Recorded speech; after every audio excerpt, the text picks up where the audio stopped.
A nighttime Israeli airstrike killed 7 Palestinians, including 5 children, according to Gaza medics, as Israel vowed to intensify attacks on Hamas militants.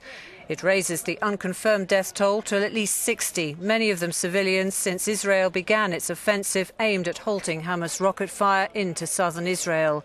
The worsening violence has triggered a meeting of the UN Security Council, which will sit to discuss the crisis. But there seems no appetite in the Israeli government to pull back in its military action.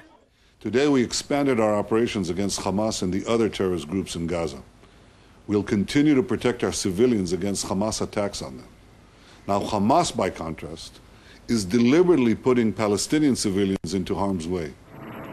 Israel says gunmen have fired more than 200 rockets at it during the campaign, striking deep into the country's heartland. The missiles have caused no serious casualties, but the barrages have paralysed business in southern communities.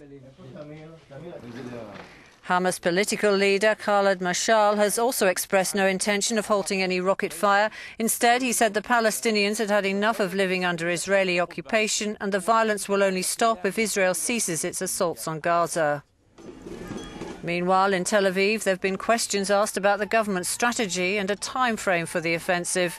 Tensions rose last week with the murders of 3 young Israelis in the West Bank and a Palestinian in Jerusalem.